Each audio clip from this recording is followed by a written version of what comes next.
अस्सलाम वालेकुम। मैं अमजदुल्ला खान, स्पोक्समैन एमबीटी। हुकूमत तेलंगाना की तरफ से कल एक ऑर्डर इशू किया गया। गवर्नमेंट ऑफ तेलंगाना का principal secretary minority welfare secretary to government minority welfare department B Shafiullah साहब। ऑर्डर ये है कि Mohammad Asadullah additional collector as incharge chief executive officer Telangana Waqf board, ये ऑर्डर की कॉपी है ये। तो आपको मालूम होना चाहिए कि मैं मुसलसल इस मसले पर पिछले 2 महीने से हम बयान देते आ रहे हैं। तो मैं थोड़ा इसमें बैक में जाता हूँ कि असदुल्ला जो है एक एडिशनल कलेक्टर रैंक, जो चीफ एग्जीक्यूटिव ऑफिसर वक्फ बोर्ड थे। साबिक़ा में भी तकरीबन 2 साल ये चीफ एग्जीक्यूटिव ऑफिसर थे। बड़े दयानतदार और नेक ऑफिसर थे। कई सियासतदानों के दबाव में इनको इससे पहले भी जब बीआरएस के गवर्नमेंट में इनको यहाँ से हटाया गया था। और अभी भी जो है जैसे ही ये चार्ज लेने के बाद में कांग्रेस के खेमों में और मजलिस इत्तेहादुल मुस्लिमीन के खेमे में बहुत खलबली मच गई, ख़ास तौर पर जो वफ़ के लैंड ग्रैबर्स है। तो इनको जो है एक साजिश के तौर पर एक कोई मोहम्मद कुतुबुद्दीन जो एनटीआर नगर में रहते, उन्होंने जो है एक पिटीशन दायर करे, तेलंगाना हाई कोर्ट में एक पिटीशन दायर करे। और उस पिटीशन के वकील थे वेदुला वेंकट रमना। मोहम्मद कुतुबुद्दीन जो है एक मामूली सी ऑटो ड्राइवर या कोई एक ठेला बंडी वाले आदमी हैं, उनको मोहरा बनाकर तेलंगाना हाई कोर्ट में एक पिटीशन दायर किया गया। वो पिटीशन जो है उसका फैसला हुआ और वकील को रखे वेदुला वेंकट रमना, जो एक अपीयरेंस के लिए 10 लाख रुपए लेता हो वकील। तो हाई कोर्ट डेटेड 5/8/2025 ये एक ऑर्डर आया वहाँ पर। ऑर्डर आया कि 5/8/2025 को तेलंगाना हाई कोर्ट का ऑर्डर आया कि एडिशनल कलेक्टर रैंक, अच्छा इसमें प्रे क्या था ये सुनिए आप।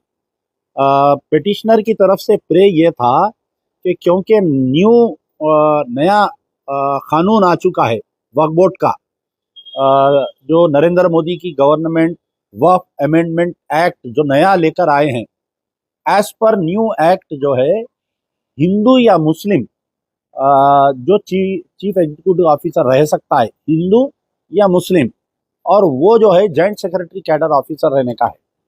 क्योंकि Asadullah additional collector rank officer थे, इसलिए जो है एक पिटीशन दायर किया गया एक इंसान को मोहरा बनाकर, मोहम्मद कुतुबुद्दीन को, और उसका फैसला आया 5/8/2025 को।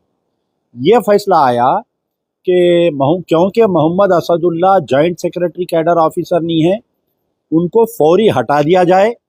किसी एक हिंदू या मुस्लिम ऑफिसर को, यहाँ पर है देखिए मुस्लिम या नॉन मुस्लिम, ये हाई कोर्ट का ऑर्डर है ये कि इसके अंदर। तो जैसे ही ये ऑर्डर आया तो तेलंगाना में जो है जब ये पेशी चल रही थी तो वक्फ बोर्ड के वकील जो है खामोश ठहरे हुए रहे हाई कोर्ट में।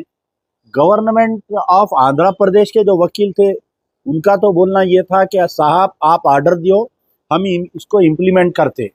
यानी कहीं ना कहीं ये देखा गया कि रेवंत रेड्डी की सरकार, कांग्रेस गवर्नमेंट की सरकार तेलंगाना में वक्फ अमेंडमेंट नए एक्ट को लागू करना चाह रही थी। जैसे ही ऑर्डर आया, ये ऑर्डर आने के बाद में जो है जितने भी लैंड ग्रैबर्स थे, कौन सी भी पार्टी के रहने दीजिए, ये तमाम लोग खुश हुए क्योंकि असदुल्ला को हटा दिया जा रहा था।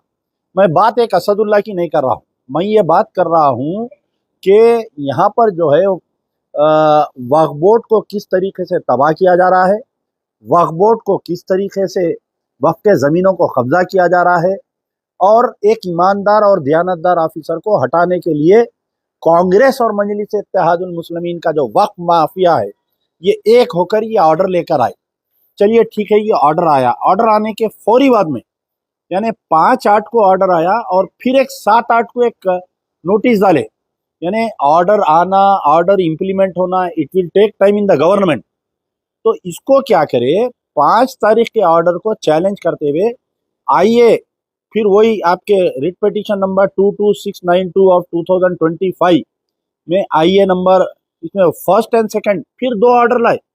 कि ये ऑर्डर जो है 5 तारीख का, इसको अमल नहीं किया जा रहा है।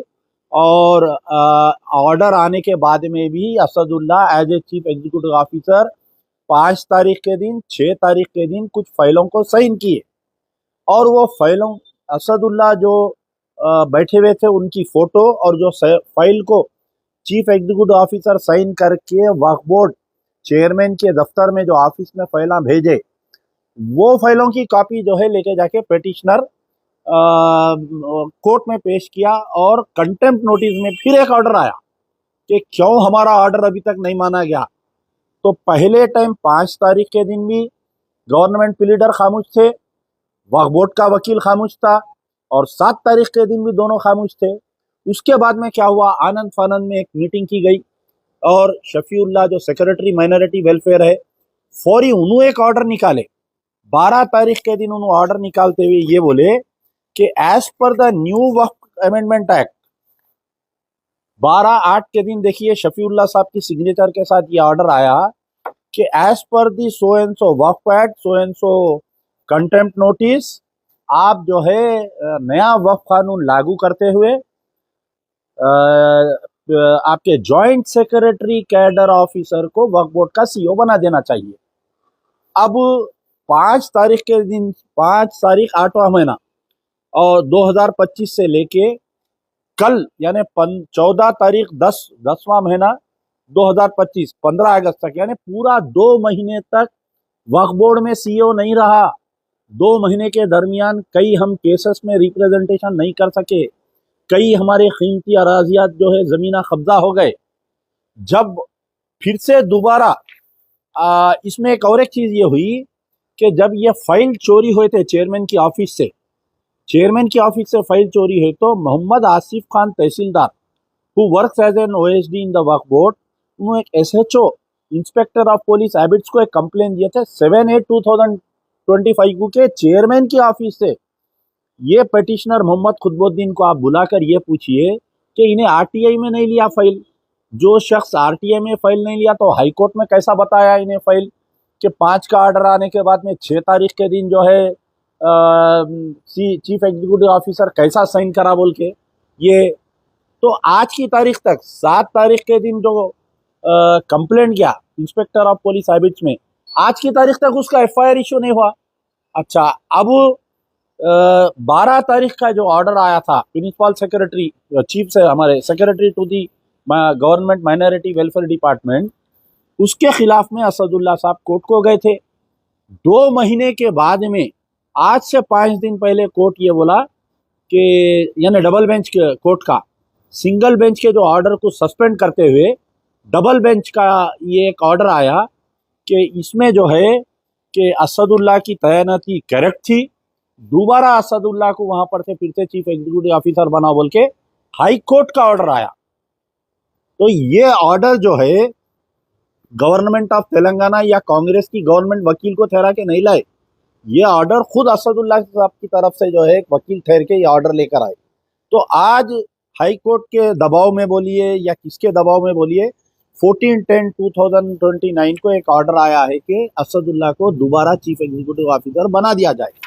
अब यहाँ पर इतनी लंबी बहस करने का मेरा मकसद ये है कि ये 5 तारीख के दिन ये कोर्ट को कौन भेजे थे मोहम्मद खुतबुद्दीन को, इसके पीछे कौन सा डिप्टी चीफ मिनिस्टर था, या कोई रेवंत रेड्डी का भाई था जो असदुल्ला इनकी नहीं सुन रहे थे, सो क्या खम्मम में कौन मिनिस्टर था जो असदुल्ला साहब वहाँ की वक्फ प्रॉपर्टी को बचा रहे थे, वो मिनिस्टर खम्मम का इनके खिलाफ में था, या आपके वक्फ बोर्ड चेयरमैन का इंटरेस्ट था इनको हटाने के लिए, क्या कोई दूसरा चेयरमैन था, या शब्बीर अली साहब का इंटरेस्ट था इनको हटाने के लिए। तो इसमें जो है अजमतुल्लाह हुसैनी साहब प्रेस कॉन्फ्रेंस करके आप अवाम के सामने, पूरे मुसलमानों के सामने ये बतलाइए कि 5 तारीख का ये ऑर्डर के पीछे, खुतबुद्दीन के पीछे किसका हाथ था? आपका हाथ था, मोहम्मद अली शब्बीर का हाथ था, या कोई वक्फ बोर्ड का मेंबर का हाथ था, क्या कोई एमआईएम के एमएलए का हाथ था, या डिप्टी सीएम का हाथ था, या रेवंत रेड्डी के कोई भाई का हाथ था, या खम्मम के कोई मिनिस्टर का हाथ था? किसका हाथ था? एक पान के डब्बे वाला बोलिए, एक छोटे डब्बे ठेले बंडी वाला जो है जाके 10 लाख रुपए के वकील को ठहरा के ला रहा, और ये 2 महीने की कारकर्दगी वक्फ बोर्ड की खराब हुई, इसके जिम्मेदार कौन है? इसके जिम्मेदार मेरी नजर में जो है Shafiullah, secretary to the minority welfare है। अगर इन्हों ये ऑर्डर नहीं निकालते, ये जो 12 तारीख का ऑर्डर नहीं निकाल के इन्हों इमीडिएट चैलेंज करना था सिंगल बेंच के ऑर्डर को, नहीं करे। इसमें एक और एक ये हुआ कि गवर्नमेंट ऑफ तेलंगाना का वकील खामोश कैसा रहा, उसको सरकार पूछना चाहिए कि भाई आप ये बोलना चाहिए था कि सुप्रीम कोर्ट के जेरे, सुप्रीम कोर्ट में वक्फ अमेंडमेंट एक्ट अभी जेरे दौरान है, हम जो है ये न्यू ऑर्डर नहीं इंप्लीमेंट कर सकते, बोलना था। बहरहाल ये सब नहीं हुआ। खैर आज जो है इनको ऑर्डर मिला, इंशाल्लाह मैं समझता हूँ आज या कल में उन्होंने ले लिए होंगे ओहदा, नहीं मालूम मेरे को, चार्ज भी ले लिए होंगे। लेकिन ये जो वक्फ बोर्ड के पीछे किसका हाथ था जो 2 महीने तक वक्फ बोर्ड को तबाह करे? एक ईमानदार चीफ एग्जीक्यूटिव ऑफिसर को हटाए वहां से। क्या इसमें चेयरमैन का हाथ था? इसमें कोई एडवाइजर का हाथ था? या डिप्टी सीएम का हाथ था? या मिनिस्टरों का हाथ था? या रेवंत रेड्डी के भाइयों का हाथ था?